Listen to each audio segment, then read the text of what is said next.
We have been talking about the traumatic experience. So for people who are probably associating trauma with something like a childhood past trauma or fear, maybe you can clarify a little bit. What do you mean by traumatic experience at the workplace?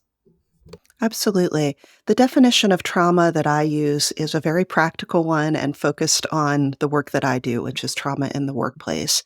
So, what I use is a somewhat slimmed down version of the definition of trauma from the US SAMHSA, Substance Abuse Mental Health Services Administration. And that definition is a psychological injury that affects performance. So, just to unpack that a little bit, there are other definitions of trauma where they look at a list of events and they say trauma is when you have experienced one of these events. I don't like using that definition because we are all so different and we can respond so differently to the same event. Just speaking personally, when my father passed away, I was in my late 20s. And at the time, I was working at a big law firm. I took maybe a day off and then I came back to work, and all day long, people were coming up to me and saying, "Oh my gosh, I'm so sorry. This is so awful. I can't even believe you're here. Please go home. You must be devastated." The reality is, I hadn't seen my father in many years. He's not the person who raised me, and I had a wonderful childhood, but not with him. While it was sad that he died, I didn't feel that sense of devastation that maybe somebody who had lost a parent who raised them might have felt. So for me, all of those expressions of, "Oh, I'm so sorry," just made me feel kind of bad and like I was reacting wrong. So I think the key is just to see the person in front of you and what they need and not judge based on what they've experienced, whether you think they are in trauma. Just really analyze what it is that the person in front of you is going through and do they need support. And then the other piece of it is it's an injury that affects your performance. This is the workplace. So we don't need managers going in and sitting down and saying, "Oh my gosh, so I understand you've been through something really difficult. Why don't you tell me about it?" Again, you're not the therapist. The issue is this something that's affecting you and your ability to do the things that you want to do? Are you struggling to keep up with your deadlines, to pay attention in meetings? Are you having difficulty managing your workload and the ways that you want to be at work? Maybe it's affecting your communication, for instance. That's another common thing that can happen. People are maybe more short tempered, for instance. So, what we're looking for are those kinds of traumas that are affecting people's ability to perform in the way that they need to perform in the workplace. And those are the issues that we want to figure out how to address in a supportive way so that people can continue to thrive and do their jobs well. I really like your simple definition. So it's like a psychological injury that affect performance. Psychological injury means it could be anything that affect maybe mental health or mental well-being. So I guess these days we experience a lot of situations, be it from pandemic, economical situations like inflation, high interest rates, and layoffs, massive layoffs happening in the past few weeks.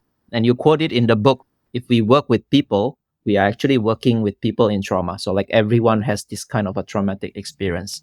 I think nobody these days have been immune to such situation, right? I think everyone has their own story. And I think it's very important to quote some statistics, which you also quoted in the book. So I'll just read it here. The percentage of those who suffer from anxiety is increasing at an alarming pace, especially these days, particularly young people. And suicide rates has also gone up 30%. And recently, yeah, we also have gone through pandemic situations, which might affect a lot of families. So I think, yeah, these things is definitely real and we have to be able to somehow cope with it. So you mentioned things about affecting performance, maybe for managers who probably know there are people who are not performing based on their capability. What will be some impact that you can start noticing whether people has trauma? I think some of the things that managers should be looking out for are changes in people's behavior. I remember I spoke once with a CEO who told me about one of their top performers. It was a guy who was the head of sales for the organization, and he had always been somebody that they could rely on. He was really kind of part of the backbone of the company. And then one day his performance just fell off a cliff. He started showing up late, missing deadlines, zoning out in meetings, where he normally would have been very engaged and on top of things. He was really gone. This CEO recounted to me that they were thinking they had to fire him because they thought we can't have somebody in this position who is not up to the task. This is a really important role. But finally, they said, well, maybe we should just talk to him and see what he has to say for himself. When they had that conversation, the man disclosed that his wife was dying. And he hadn't wanted to bring it up because he thought it wasn't appropriate to talk about that kind of thing in the workplace. But once they knew that, they were able to get some supports around him. The other thing that was amazing is even before those supports were in place, the man's performance completely turned around. The reason for that is there was so much stress, right? He's already got the stress of the job and they can't take that away. There's the stress of his wife dying and they can't take that away. But then on top of that, there's this third kind of stress, which is the stress about what is work going to say about the fact that I'm struggling with this issue. And they were able to take that away. And because they took away that third source of stress, he was really able to focus on the first two. And that really affected his performance immediately. So I think that's the main thing is noticing changes in somebody's behavior. If suddenly they are much less engaged, they're taking a lot of days off. Sometimes people will tell you, and that's really helpful when they do. But if they are not doing it, it can be worthwhile to just do a quick check in. So maybe you have a regular staff meeting and you notice, gosh, James is not really participating. Normally he's like laughing with everybody else and offering up suggestions or questions, and he barely said a word this time. So then maybe just quickly afterward, like, hey, James, just wanted to check in, see how things are going. I noticed you were a little quiet in that meeting. Now, that can do a few really good things. One is it shows him that you care and gives him an opportunity. If maybe like this guy who was the head of sales, he feels uncomfortable talking about something, afraid that maybe people don't want to hear it. You've kind of opened that door and allowed him to express it if he wants to. Even if he doesn't want to, he now knows that you are somebody that he could go to whenever he is ready, if he gets there. And then finally, one of the most fascinating pieces of research that I came across in the last year showed that even where James is fine, it's still helpful to ask that question. They trust you more, they feel closer to you when you're willing to ask that question, are you doing okay? Even if they are, even if they were totally fine, there was nothing wrong. And he's like, I just was up late playing video games. I'm just a little tired today.